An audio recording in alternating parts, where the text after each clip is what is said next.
Next topic आपका है contract costing. Contract costing similar to the job costing. Job costing का एक similar ही कॉस्टिंग की टेक्निक है, लेकिन इस तरह की कंपनी में जब लॉन्ग टर्म में कोई काम किया जाता है कॉन्ट्रैक्ट बेस पे, उसको हम बोलते हैं कॉन्ट्रैक्ट कॉस्टिंग। जैसे ठेके पे कोई काम करना, ऐसे हम बोल सकते हैं construction of the building, construction of the road, और सर बहुत सारी इन्होंने एग्जांपल दी है कि industry construction, road, dams, bridge, bank, parts, method, separate number of allotted to each contract.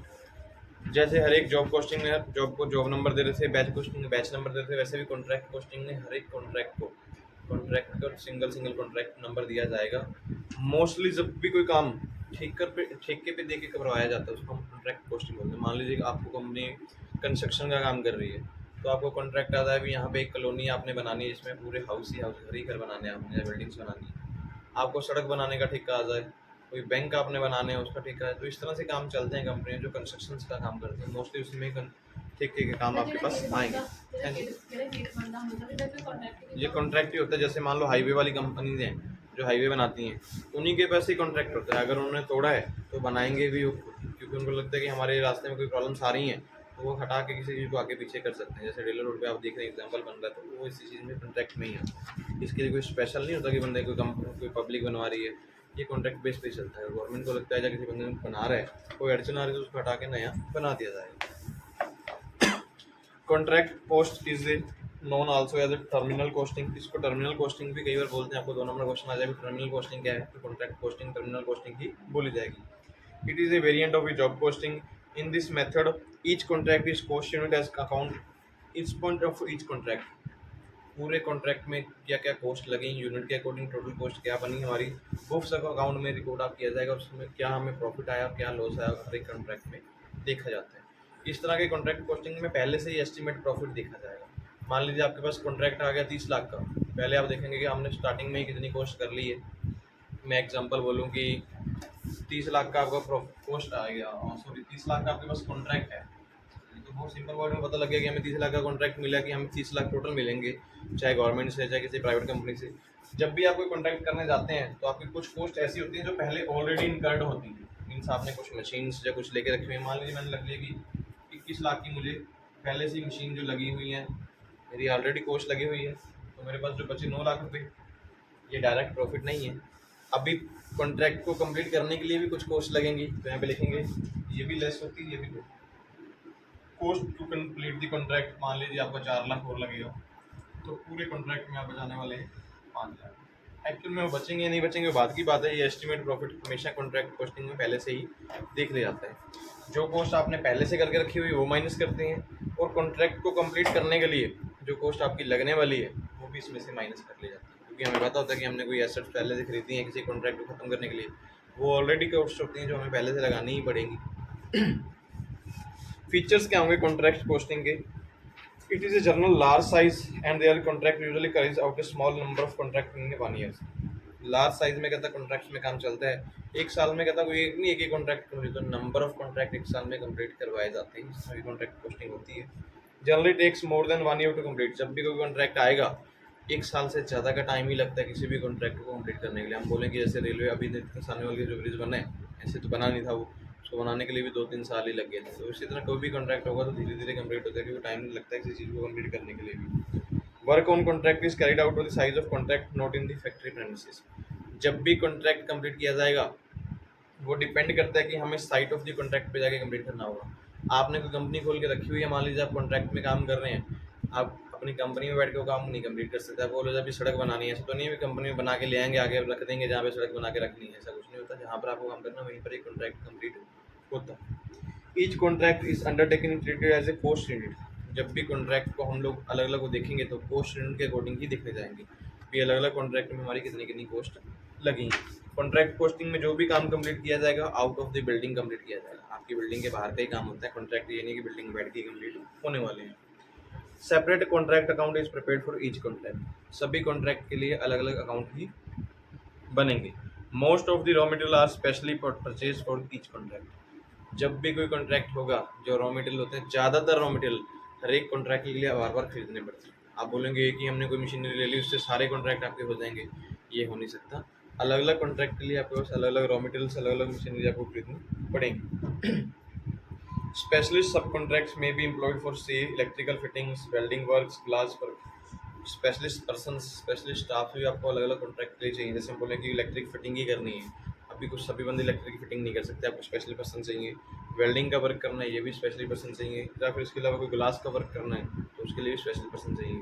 जैसे हम लोग देखते हैं अभी चाइना में एक पुल बना है जो कांच का बना है, उसके ऊपर लोग चलते हैं काफ़ी पहाड़ी से। हमारे इंडिया में किसी बंदे को बोल दो बना दो, कैसे कांच पे चला देगा, ऊपर से नीचे आने वाला। तो भाई चलो स्पेशल पर्सन चाहिए ना जो स्पेशलिस्ट काम कर सकते हैं। बनाने को तो कुछ ही बना दें, बाद में पता लगेगा कोई बंदा है ही नहीं यहाँ पे। प्लांट एंड इक्विपमेंट्स में भी purchase for contract, may be hired for duration of contract. कोई भी प्लांट या फिर कोई भी मशीनरी हो सकता है कि कॉन्ट्रैक्ट में आप खरीदें भी, हो सकता है या फिर उसको किराए पे भी ले सकते हैं, या फिर आप लोग ठेके पे भी, एज पर हम लीज पे भी लेके काम कर सकते हैं। Labour cost and most expensive electricity telephone insurance are also direct. इसमें लेबर कॉस्ट और अदर खर्चे जैसे कि इलेक्ट्रिसिटी हो गया, टेलीफोन हो गया या फिर इंश्योरेंस हो गया, ये सभी कॉन्ट्रैक्ट में डायरेक्ट कॉस्ट मानी जाती है। Payments by the customer are made on the various stages. जब भी कॉन्ट्रैक्ट होंगे, जो बंदे ने अपना काम कंप्लीट करवाना है, इसमें ऐसा नहीं होता कि सारी की सारी पेमेंट स्टार्टिंग में दे देगा। वेरियस स्टेजेस पे बंदे को पेमेंट देनी पड़ती है। आप लोग भी मान लीजिए घर बनवाने जा रहे हैं किसी बंदे से, कंस्ट्रक्टर से, तो बंदा आपको स्टार्टिंग में कुछ पेमेंट लेगा, थोड़ा सा काम कंप्लीट होगा फिर पेमेंट लेगा, फिर थोड़ा सा कंप्लीट होगा फिर पेमेंट। आप ऐसे नहीं बोल सकते भाई मेरे को पूरा घर बना के दो फिर मैं आपको पैसे दूंगा, ये कभी भी इस तरह से कोई कॉन्ट्रैक्ट होता ही नहीं। पेनल्टीज में भी incurred by the contractor for failing the complete the work with in the agreed period. अगर टाइम पीरियड में कोई कॉन्ट्रैक्टर आपका किया हुआ कॉन्ट्रैक्ट कंप्लीट नहीं करता तो पेनल्टीज भी उसके ऊपर लग सकती है। Difference between contract posting and job posting, ये आपको क्वेश्चन डी पॉइंट में भी लिख सकते हैं, चाहे वर्डिंग किसी ने सिंपल लिखा तो नंबरिंग बनाकर भी लिख सकते हैं। Contract is in a big size and job posting is a small size. जब भी जॉब पोस्टिंग होगी कंपनी के अंदर ही हो जाएगी और कॉन्ट्रैक्ट पोस्टिंग कंपनी के बाहर होगी। ये दूसरा पॉइंट भी आप बना सकते हैं। कॉन्ट्रैक्ट वो पॉइंट इसमें से क्लियर हो गया। Contract also more taken to complete where the job usually taken less time to complete. जब भी कॉन्ट्रैक्ट कंप्लीट करना होगा तो जो काम को कंप्लीट करने के लिए ज़्यादा टाइम लगेगा, मोर देन 1 ईयर्स। जॉब पोस्टिंग में तो जॉब जो है कम टाइम में ही खत्म हो जाती है। Contract posting most of the cost are chargeable direct to the contract accounts. Contract posting में आगे बात कर रहे थे हम लोग। In contract posting no heavy investment. Contract posting में कभी भी कोई हैवी इन्वेस्टमेंट नहीं होती। जैसे हम बोले कि स्पेशल मशीनरी वगैरह आपने खरीदनी है, उसके लिए कोई इन्वेस्टमेंट कंपनी नहीं करती है, वो लोग इंस्टॉलमेंट पे लीजिंग पे यूज़ कर लेंगे। लेकिन जॉब पोस्टिंग में आपको हैवी इन्वेस्टमेंट कई बार करनी पड़ती है, क्योंकि बंदा स्पेसिफिक आपको जॉब देता है जिसमें आपको स्पेशल रिक्वायरमेंट में काम करना पड़ता है, तो पोस्ट बंदा खुद ही सफ़र करता है उस चीज़ के लिए। Contract posting pertain the construction while the job posting is confirm to the production. Contract posting हमेशा मोस्टली कंस्ट्रक्शन के लिए ही होती है, लेकिन जॉब पोस्टिंग में आपका काम प्रोडक्शन में रिलेटेड करना होता है। Contract posting adopt to the long term contracts, लेकिन जॉब पोस्टिंग में कॉन्ट्रैक्ट जो आपके होंगे वो शॉर्ट टर्म के आने वाले हैं। कॉन्ट्रैक्ट पोस्टिंग में profit and loss can be ascertained in either completed or uncompleted stages. Contract posting में अगर प्रॉफिट देखना है कंप्लीट पे भी देख सकते हैं, अनकम्प्लीट पे भी देख सकते हैं। जैसे मैंने आपको पहले ही बता दिया कि एस्टिमेट प्रॉफिट में भी इतना होगा, ये अनकम्प्लीटेड स्टेज है, अभी आपने कॉन्ट्रैक्ट कंप्लीट नहीं किया। लेकिन जॉब पोस्टिंग में जब भी प्रॉफिट देखना होगा तो after completion of the job he profit देखा जाएगा। ये था इन दोनों में डिफरेंस। फिर आते हैं कोस्ट प्लस कॉन्ट्रैक्ट। जब भी किसी कंपनी में कॉन्ट्रैक्ट किए जाएंगे, कोस्ट प्लस कॉन्ट्रैक्ट ही किया जाए which the price is not fixed at the time of entering the contract. ऐसे कॉन्ट्रैक्ट जिसमें प्राइस पहले सेटअप नहीं की जाती, कॉन्ट्रैक्ट कंप्लीट होने पे या फिर कॉन्ट्रैक्ट स्टार्ट होने पे जब प्राइस फिक्स की जाती है उसको बोलते हैं कोस्ट प्लस कॉन्ट्रैक्ट। हमें बोलते हैं कि 30 लाख का कॉन्ट्रैक्ट है, लेकिन अभी 30 लाख फिक्स नहीं है। जैसे काम करना स्टार्ट करेंगे, इन्वेस्टमेंट के बाद डिसाइड करेंगे इसमें इतना पैसा आपका टोटल लग सकता है भाई, तो उसको बोलते हैं पोस्ट प्लस कॉन्ट्रैक्ट। इसके एडवांटेज दोनों पार्टीज को होते हैं, कॉन्ट्रैक्टर को भी होते हैं, कॉन्ट्रैक्टी को भी होते हैं। मीन्स जिस बंदे ने कॉन्ट्रैक्ट किया है, मीन्स मैंने कॉन्ट्रैक्ट आपके साथ किया तो मेरा भी बेनिफिट होगा, आप काम करके देने वाले हैं तो आपका बेनिफिट भी होगा। सबसे पहले बात करता है कॉन्ट्रैक्टर, मतलब जो आपको फैसिलिटीज प्रोवाइड करेगा। There is no risk of loss of being in such contract. अगर कोई पोस्ट प्लस कॉन्ट्रैक्टर बंदा कोई पर्सन होगा तो उसको किसी प्रकार का कोई लॉस नहीं होता, क्योंकि उसको पता होता है कि बाद में पहले अमाउंट डिसाइड कर लिया तो बाद में ज़्यादा लगी तो लॉस हो जाएगा। हम कॉन्ट्रैक्ट स्टार्ट कर लेंगे, बाद में हम फिक्स अंदाज़ा लगा लेंगे कितने पैसे हमारे लगेंगे, या फिर आफ्टर कंप्लीशन देखेंगे कितने पैसे लगे तो आपको बेनिफिट उसका मिल जाएगा। It protects from the risk of fluctuation in the market price of material labour etcetera. Market में प्राइस कीमतें बढ़ गई मटेरियल की, लेबर की, तो फ्लक्चुएशन से आपको किसी प्रकार का कोई रिस्क नहीं होगा। जो भी कीमतें बढ़ेंगी आप उसी हिसाब से बंदों को बना के बिल दे दोगे कि इतना हमारा पैसा लगा भाई, आपको इतने पैसे पे करने पड़ेंगे। Simplify the work of preparing tenders and quotation. अगर आपने कोई टेंडर्स बनाने हैं, कोटेशन बनाने हैं, तो सिंपल मेथड है कि इस तरह से काम करना बेनिफिट में रहेगा। यहाँ पर इसके बेनिफिट आपको कॉन्ट्रैक्टर को है, वहीं पे कॉन्ट्रैक्टिंग जिस बंदे ने अपना काम करवाना था उसको भी बेनिफिट क्या होगा, contractee can assume fair price of contract. उसको ऐसा भी बोल सकते हैं कि वो एक मान के चल सकता है कि उसको कॉन्ट्रैक्ट की फेयर प्राइस लगी है। अब स्टार्टिंग में बंदे को बोल दो भी 30 लाख लगेंगे, हो सकता है कि एक्चुअल में 30 लाख लगे हों, आपके माइंड में ये चीज़ रहेंगी कि हमने चीज़ महंगी ले ली। जब आपको प्रॉपर डिटेल मिलेगी कि ये चीज़ की इतनी कॉस्ट लगी, हमने इतना % प्रॉफिट इसमें लिया है, तो आपको भी लगेगा कि हाँ एक्चुअल में इतने पैसे देने सही थे। जहाँ पे इस कॉन्ट्रैक्ट के कुछ बेनिफिट है, वहाँ पे कुछ डिसएडवांटेज भी लिखे हैं। सबसे पहले डिसएडवांटेज है कॉन्ट्रैक्टर के लिए, contractor is deprived of the advantage which was would the favourable market price. Contractor को एक डिसएडवांटेज ये होता है कि जो मार्केट में फेवरेबल प्राइस होती है वो उसके फेवर में नहीं आ पाता। क्यों नहीं आ पाती? क्योंकि हर एक चीज़ का उसको रिपोर्ट देना पड़ता है बंदे को। कई बार ऐसा होता है ना, मान लो मेरी मार्केट में अच्छी पकड़ है तो मैं सामान उसी बंदे से लेके आऊँगा जिससे मुझे डिस्काउंट मिलने वाला है, लेकिन जब हम कॉन्ट्रैक्ट प्लस काउंट करेंगे तो हम एज पर मार्केट प्राइस में ही काम करना पड़ता है, तो हमें फेवरेबल प्राइस का लॉस हो जाता है। Contractor has to suffer from his own efficiency, उसको अपनी एफिशिएंसी में सफ़र करना पड़ता है। जितने पैसे वो ज़्यादा बचा सकता था लेकिन उतने पैसे उसको कम मिलते हैं। हम बोले कि स्टार्टिंग में 30 लाख था लेकिन लगे 25, तो बेनिफिट है यहाँ पे हमारे पास 5 लाख बच रहे हैं। लेकिन अगर हम कॉस्ट प्लस में जाएंगे मे बी इससे कम पैसे बचे तो ओन एफिशिएंसी भी खत्म होती है। जहाँ पे डिसएडवांटेज कॉन्ट्रैक्टर के वहाँ पे कॉन्ट्रैक्टी के भी हैं। सबसे पहले कॉन्ट्रैक्टी टू पे मोर एफिशिएंट इनएफिशिएंसी कॉन्ट्रैक्टर, कई बार कॉन्ट्रैक्टी को कॉन्ट्रैक्ट से ज़्यादा की पेमेंट भी पे करनी पड़ जाती है। मान लीजिए कॉस्ट प्लस कॉन्ट्रैक्ट है, हमने सोचा इतने का था, पैसे ज़्यादा लगे तो आपको ज़्यादा पैसे भी पे करने पड़ेंगे। द प्राइस ऑफ कॉन्ट्रैक्टी पे इज अननोन, इस तरह के कॉन्ट्रैक्ट में जो कॉन्ट्रैक्टी पर्सन है कितने पैसे पे करने हैं वो अननोन कंडीशन होती है। आप लोग अपने मन में पहले ही सोच के बैठे हो कितने पैसे लगेंगे, लेकिन कई बार हमारी उम्मीद से भी ज़्यादा पैसे लग जाते हैं। मैं बोलूँ कि आप लोग घर बनाना चाह रहे हो तो आपको घर में मोस्टली अंदाज़ा ही होता है कि 5 लाख 6 लाख या 10 लाख, लेकिन जब घर बनाने बैठो तब धीरे धीरे बहुत सारे खर्चे निकलते हैं, क्योंकि अपनी डिमांड निकलती चले जाती है ना, ये भी बनवाना है, ये भी बनाना है, हवा में बैठ के बातें करनी है, ऐसे भी झूला बनाना है कोई, तो वो सारी चीज़ें बनाएंगे तो भाई पैसे तो आपके लगने वाले हैं ना। हो सकता है हवा में झूलते झूलते नीचे चले गए, डॉक्टर को पैसे देने हैं तो वो भी कॉन्ट्रैक्ट में आपके लग जाएंगे, वो कॉन्ट्रैक्टर पे नहीं करेगा। कॉन्ट्रैक्ट पोस्टिंग का प्रोसीजर क्या है? सबसे पहले कॉन्ट्रैक्ट अकाउंट बनाया जाएगा। जब भी आप कहता कोई कॉन्ट्रैक्ट स्टार्ट करेंगे तो एक कॉन्ट्रैक्ट अकाउंट सेपरेट नंबर से आप बनाने जाएंगे भी ये कॉन्ट्रैक्ट हमने स्टार्ट किया। उसके बाद डायरेक्ट पोस्ट, जितना भी मटेरियल लेबर टेलीफोन इंश्योरेंस ये जो खर्चे होंगे ये पहले ही डिसाइड कर लिए जाएंगे भी इस कॉन्ट्रैक्ट की क्या क्या कॉस्ट हमें पड़ने वाली। इनडायरेक्ट कॉस्ट, इनडायरेक्ट कॉस्ट कुछ ऐसी कॉस्ट जो हमारे मटेरियल और वेस्टेज के अकॉर्डिंग हमारे पास निकल के आएंगी, या फिर कई बार हमें वेजेस एक्स्ट्रा पे करनी पड़ जाए। लेबर तो हमारे पास पक्की कंपनी की है ही है, लेकिन कुछ पर्सन हमें ज़्यादा जरूरत पड़ गई तो वेजेस जो एक्स्ट्रा पे करेंगे वो इनडायरेक्ट कॉस्ट में आ जाएगा। ट्रांसफर ऑफ मटेरियल और प्लांट, अगर आपने कोई मटेरियल एक डिपार्टमेंट से दूसरे डिपार्टमेंट ट्रांसफर कर रहे हैं तो उसकी कॉस्ट क्या होगी ये भी आपको ध्यान में रखना होगा। कॉन्ट्रैक्ट प्राइस, कितने में कॉन्ट्रैक्ट किया गया वो पहले से डिसाइड हो जाना चाहिए। मान लो 30 लाख में किया तो 30 लाख उसमें पहले से क्लियर होगा। प्रॉफिट और लॉस अकाउंट, जब भी कॉन्ट्रैक्ट अकाउंट बनाएंगे तो सिर्फ इसमें कॉन्ट्रैक्ट में सिर्फ प्रॉफिट एंड लॉस अकाउंट ही बनता है। जो जो हमारे खर्चे होंगे डेबिट साइड, जो जो हमारी इनकम है क्रेडिट साइड, डिफरेंस देख के हम लोग प्रॉफिट एंड लॉस निकाल देते हैं। इसमें कुछ स्पेशल नहीं होता कि इस तरह बेस में बनाना है, पहले डायरेक्ट खर्चे लिख लो फिर इनडायरेक्ट लिख लो, इधर इनकम लिख के आप माइनस कर दो, जैसे हम प्रॉफिट एंड लॉस बनाते हैं। Cost of material, cost of material में देखा होगा material return to store material at the site.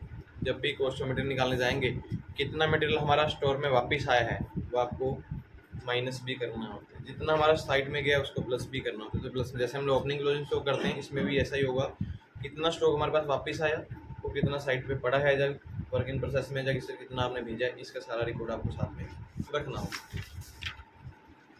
Cost of the labour, labour में भी हमें ध्यान रखना होगा। कॉस्ट ऑफ लेबर में हम देखेंगे सबसे पहले प्लांट में कितनी लेबर लग रही है, साइट में कितनी लेबर लग रही है, क्योंकि मान लीजिए कंपनी एक चल रही है उसके अपने पर्सनल एम्प्लॉयज़ हैं 1000, तो कंपनी की डायरेक्ट कॉस्ट है, लेकिन हर एक कॉन्ट्रैक्ट पे वो डायरेक्ट सारे पर्सन नहीं जाएंगे, जितने पर्सन उस कॉन्ट्रैक्ट में जाएंगे उनकी कॉस्ट डायरेक्ट कॉस्ट मारी जाएगी। मान लो 1000 में 50 पर्सन चलेंगे एक कॉन्ट्रैक्ट में, 50 की कॉस्ट 50 में डलेगी, बाकी तो सारी अलग कॉन्ट्रैक्ट में जाती है। जब भी किसी कंपनी में हम कॉन्ट्रैक्ट का अकाउंट बनाना चाहेंगे तो कॉन्ट्रैक्ट की लेजर भी जरूर बनेगी। लेजर में डिफरेंट नंबर ऑफ पार्टीज जो हमारे साथ इन्वॉल्व होंगी कॉन्ट्रैक्ट में उन सभी का रिकॉर्ड बनेगा, जिनसे आपका सामान आ रहा है या जिनसे आपको पैसे आ रहे हैं या जिनको आप पैसे दे रहे हो, प्रॉपर रिकॉर्ड उस लेजर में होगा कि जब भी किसी बंदे का अकाउंट को मेंटेन करना हो बिजली बेसमेंट, क्योंकि आपने प्रॉफिट एंड लॉस बनाना है तो आपके पास लेजर का बैलेंस होना चाहिए ना, क्योंकि 1 साल के कॉन्ट्रैक्ट में या फिर 5 साल के कॉन्ट्रैक्ट उसमें number of items number of entries होंगी पैसे आने जाने की, तो उसका रिकॉर्ड माइंड में नहीं रखा जा सकता। लेजर में उसका डेबिट क्रेडिट होना जरूरी है। नेशनल दोनों तो नोशनल प्रॉफिट लिखे उन्होंने। Notional profit is difference between the value of work in process certified and cost of work in process certified. जितना भी आपका वर्क वैल्यू हो गया work of certified, work value of certified का मतलब माइनस कर देंगे आप लोग cost of the work date and cost of the work on net not to certified. जितना भी आपने काम अभी कंप्लीट कर दिया उसमें से माइनस कर दीजिए जितनी कॉस्ट आपको अप टू डेट तक लग चुकी है, तो माइनस कर दीजिए जब भी कॉस्ट अभी तक आपको लगनी है जो नॉट सर्टिफाइड में आई है, तो आपका वो डिफरेंस आ जाएगा नेशनल प्रॉफिट। जैसे मैंने एग्जांपल के तौर पर बोला कि एस्टीमेट प्रॉफिट ही आप निकालने जा रहे हो, तो एस्टीमेट प्रॉफिट इसी तरह से निकलेगा। आपको कॉस्ट है 30 लाख का, पहले जितनी कॉस्ट आपने पे करनी एक्चुअल में लग चुकी है मशीनें या प्लांट कुछ भी सामान खरीदने पे वो लगा दी, माइनस कर देंगे भाई कॉन्ट्रैक्ट कंप्लीट करने में इतने पैसे और भी लगने वाले हैं, तो एस्टीमेट एक अंदाजे वाला प्रॉफिट है। मे बी शायद आपके पास क्वेश्चन आगे आया भी है एस्टीमेट प्रॉफिट कैसे निकलेगा, भाई सेम वैसे दिखाया। कॉन्ट्रैक्ट की प्राइस है, टोटली कॉस्ट ऑलरेडी इनकर्ड, जितनी कॉस्ट आपने ऑलरेडी लगा रखी है माइनस उसमें से कर देंगे कॉस्ट कंप्लीट कॉन्ट्रैक्ट को कंप्लीट करने के ऊपर जितनी कॉस्ट हमारी और भी लगेगी, तो बाकी जो बचेगा हमारा एक एस्टीमेट प्रॉफिट है। हो सकता है कि फ्यूचर में प्रॉफिट कम भी हो जाए, लेकिन एस्टीमेट हम पहले ही लगा लेते हैं कि इस प्रॉफिट इस कॉन्ट्रैक्ट में से हमें इतना पैसा बचेगा।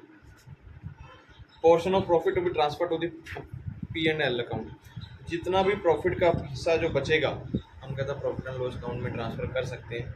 वो डिपेंड करता है कि हमारी कंपनी में जिस हिसाब से कंडीशंस होंगी 1/4 से चल रहे हैं 1/3 से चल रहे हैं, जो भी रेशो हमें दी जाएंगी उतना पैसा ही आपका प्रॉफिट एंड लॉस अकाउंट में ट्रांसफर कर दिया जाता है। उसके बाद आपके पास आ रही है एस्केलेशन क्लॉज। एस्केलेशन क्लॉज का मतलब क्या होता है, clauses often provided in contract to likely change in the price of material labour etcetera.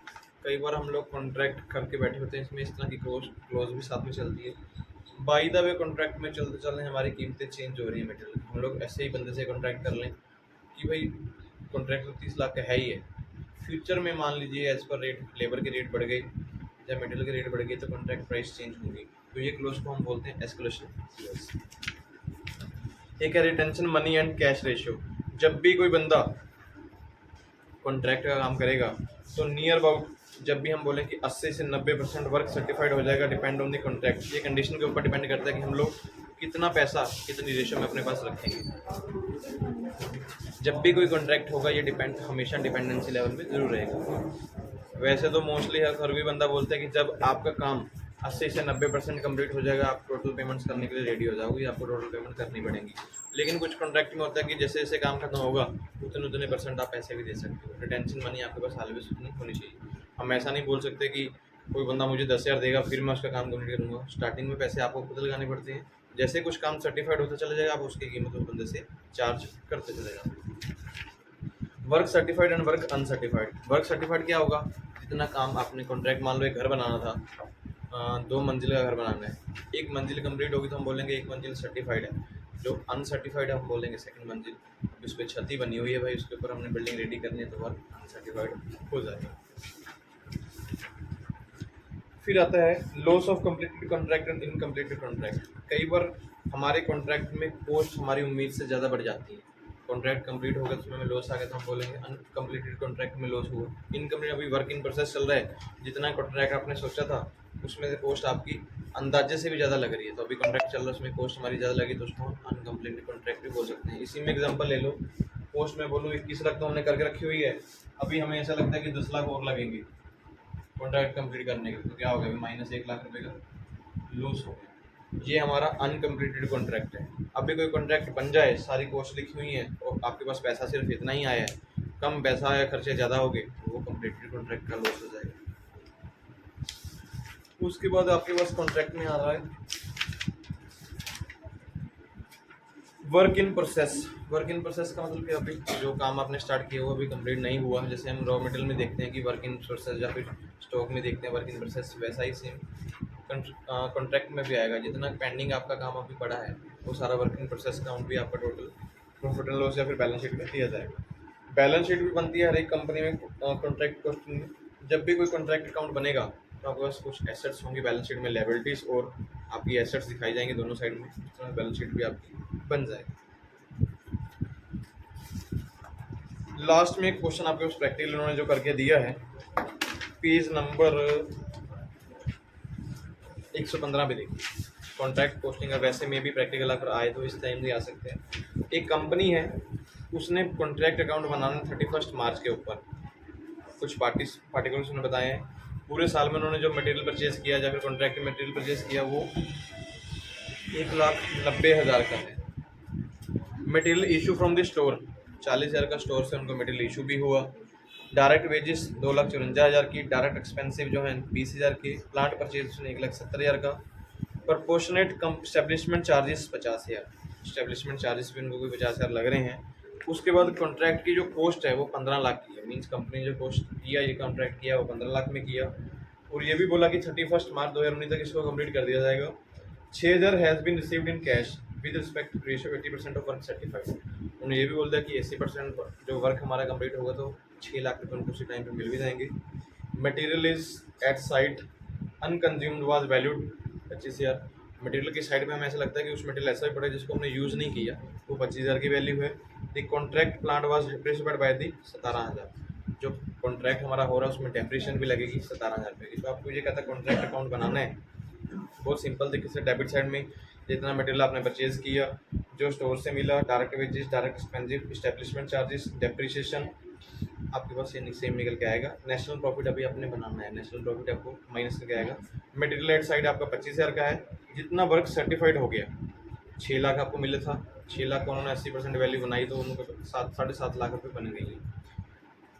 इधर जो अमाउंट आई आपके पास 7,75,000 में से बाकी खर्चे माइनस किए तो 2,04,000 रुपये आपका नेशनल प्रॉफिट हो गया। वही अमाउंट आपने कहता प्रॉफिट एंड लॉस में आगे कैसे लेके जानी है। जो वर्क इन प्रोसेस आपका 95,200 रुपये का अभी पेंडिंग है वो माइनस आपने कर दिया तो आपके पास एस्टीमेट प्रॉफिट या फिर प्रॉफिट एंड लॉस में बोलेंगे टोटल आप प्रॉफिट जो कमा रहे हैं 1,08,800 रुपये का कमा रहे हैं अभी तक के लिए। सिंपल कंडीशन होंगी, सिंपल आपको सिर्फ प्लस माइनस करना और कुछ नहीं करना। एक नेशनल प्रॉफिट निकालना है, एक आपको एस्टीमेट प्रॉफिट जो सब पहले आपका एस्टीमेट प्रॉफिट है उसके बाद आपका नेशनल प्रॉफिट जो बना हुआ आपको एक्चुअल में एक कॉन्ट्रैक्ट में इतने पैसे बच रहे हैं। रेयर चांस है कि आपको कॉन्ट्रैक्ट क्वेश्चन का क्वेश्चन प्रैक्टिकल में आए क्योंकि प्रॉफिट एंड लॉस ही बनाना है इसमें क्वेश्चन।